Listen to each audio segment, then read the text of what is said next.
Bismillahirrahmanirrahim. Assalamualaikum warahmatullahi wabarakatuh. Bertemu lagi dengan Ibu Bu Nur Hayati, guru SMP Negeri 12 Kota Tangerang Selatan. Untuk pertemuan kali ini, Ibu akan membahas tentang peradaban Islam Daulah Bani Umayyah di Damaskus.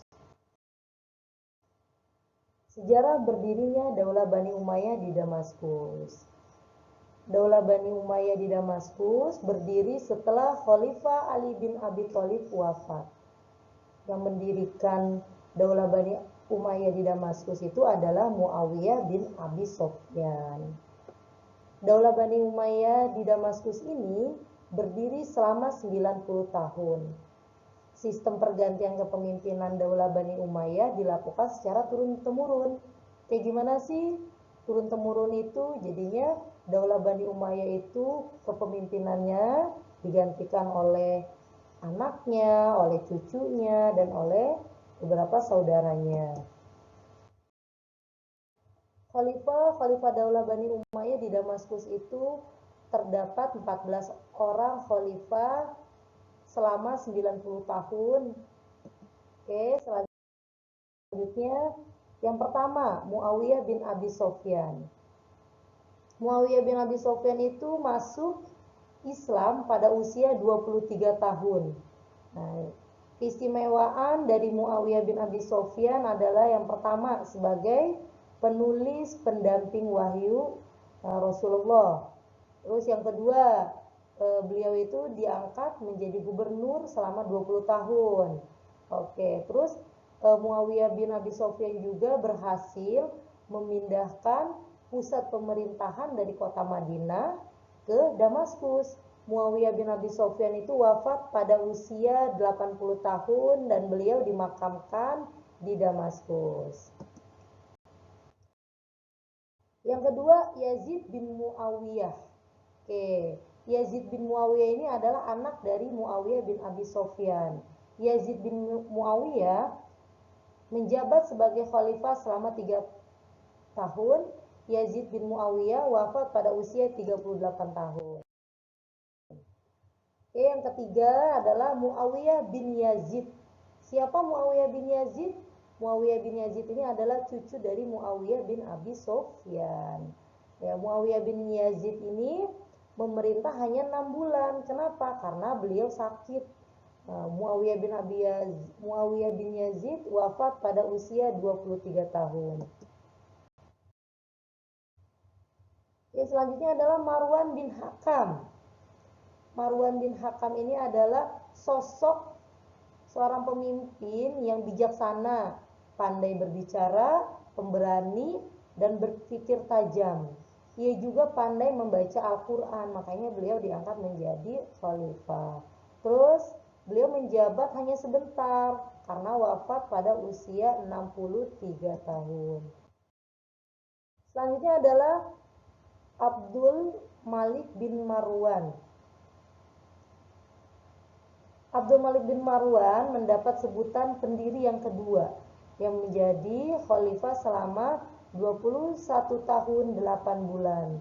Abdul Malik bin Marwan wafat pada usia 60 tahun.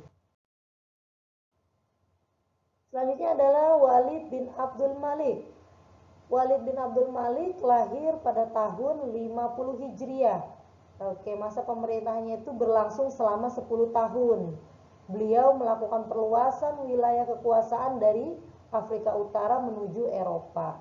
Beliau juga membangun masjid yang bernama Umawi atau Masjid Umayyah di Damaskus. Walid bin Abdul Malik wafat pada tahun 96 Hijriah. Selanjutnya adalah Sulaiman bin Abdul Malik. Sulaiman bin Abdul Malik lahir pada tahun 54 Hijriah. Masa pemerintahannya itu hanya 2 tahun. Dilantik menjadi khalifah setelah Walid bin Abdul Malik wafat. Sulaiman bin Abdul Malik wafat pada usia 44 tahun. Selanjutnya adalah Umar bin Abdul Aziz. Sosok khalifah yang takwa dan bersih. sosok pemimpin yang adil dan sederhana. Jadi Umar bin Abdul Aziz itu adalah khalifah yang paling bersih, ya, pemimpin yang paling adil dan sederhana. Umar bin Abdul Aziz wafat pada tahun 720 Masehi pada usia 39 tahun. Selanjutnya adalah Yazid bin Abdul Malik. Yazid bin Abdul Malik ini sejak kecil hidup dalam kemewahan, sehingga kurang menghargai yang namanya perjuangan dan makna kekuasaan. Pada masa pemerintahannya banyak muncul propaganda bagi keturunan Abbas. Jadi pada masa pemerintahan Yazid bin Abdul Malik ini berlangsung selama 4 tahun.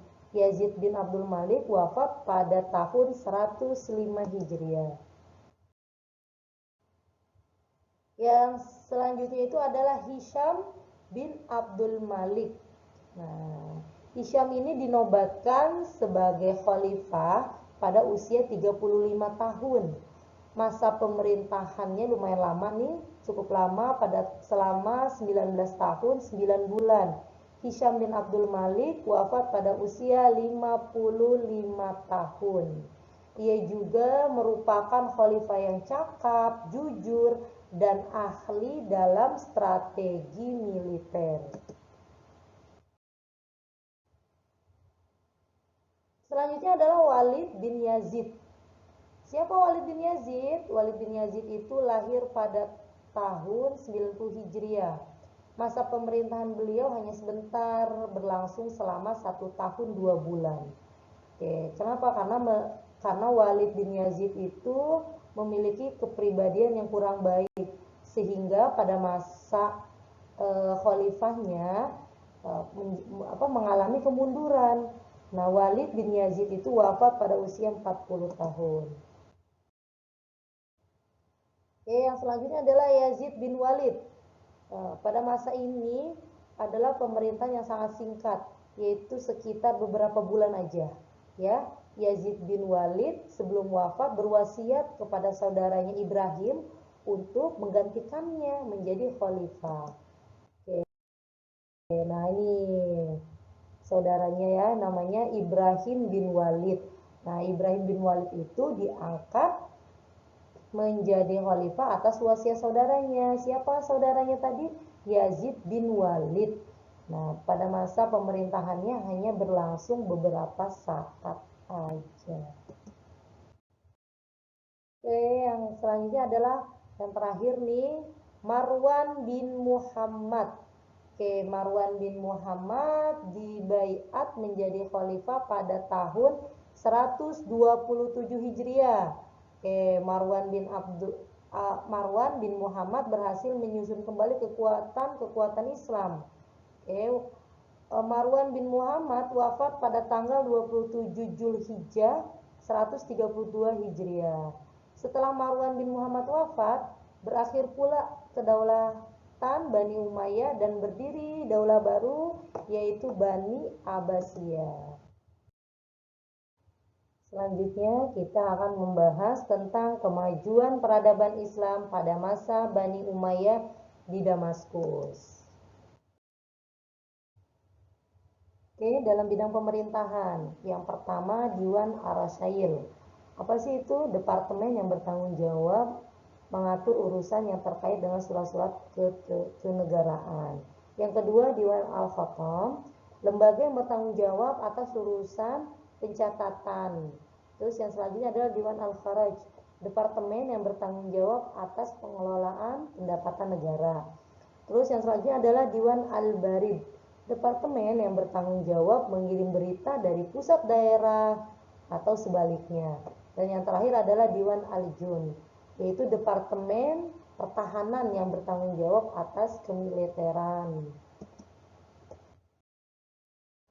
Oke, yang selanjutnya adalah bidang hukum. Yang pertama Al-Qadha, yang kedua Al-Hisbah, yang ketiga Al-Mazalim. Dalam bidang sosial apa aja? Yang pertama, berhasil membuka hubungan antar bangsa Arab. Bangsa-bangsa yang dikuasai pada masa itu adalah Mesir, Persia, dan Eropa. Terus bidang sosial juga melahirkan ide-ide baru khususnya pada bidang seni dan ilmu pengetahuan. Selanjutnya adalah bidang ekonomi, yaitu membuka jalur perdagangan dengan membangun pelabuhan, terus mencetak mata uang khusus, mengumpulkan pajak, dan memberi gaji tetap bagi para pegawai dan pejabat sehingga meningkatkan kesejahteraan rakyat. Bidang keagamaan, dibangun Masjid Agung yang disebut Masjid Damaskus, dibangun sebuah kota bernuansa Islam yang disebut dengan kota Fairoun. Imam mazhab pada bidang keagamaan, Imam Hanafi dan Imam Malik.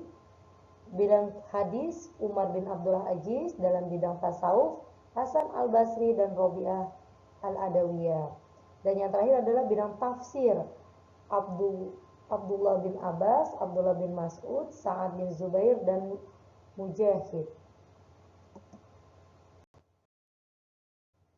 Selanjutnya bidang pendidikan. Yang pertama ada Khalid. Khalid itu adalah tokoh muslim yang menerjemahkan buku-buku berbahasa asing. Yang kedua, Abdullah bin Abbas dan Atta bin Rabah. Beliau adalah tokoh muslim di bidang fikih. Yang ketiga, Zaid bin Sabit adalah tokoh muslim yang dipercaya oleh Rasulullah SAW menulis wahyu. Yang keempat, Hasan al-Basri dan Abdullah bin Mas'ud. Beliau adalah tokoh muslim di bidang hadis. Dan yang terakhir ada Al-Akhtal, Jarir, Al-Faraj, Jamil, Umar bin Abdul Rabi'ah. Nah, beliau semua itu adalah tokoh-tokoh muslim di bidang syair. Meneladani nilai Islam dalam sejarah pada masa Umayyah di Damaskus. Yang pertama itu bersemangat dalam belajar, baik ilmu agama ataupun ilmu pengetahuan. Yang kedua, menambah rasa keimanan dan ketakwaan kepada Allah Subhanahu wa taala. Yang ketiga, menghindari sikap diskriminasi terhadap siapapun. Yang keempat, menumbuhkan rasa cinta tanah air dan bela negara. Dan yang kelima, bertanggung jawab dalam melakukan segala kewajiban yang diberikan. Oke, selamat belajar. Kita tutup pertemuan kali ini dengan membaca doa kafaratul majlis. Subhanakallahumma wa bihamdika asyhadu an la ilaha illa anta astaghfiruka wa atubu ilaik.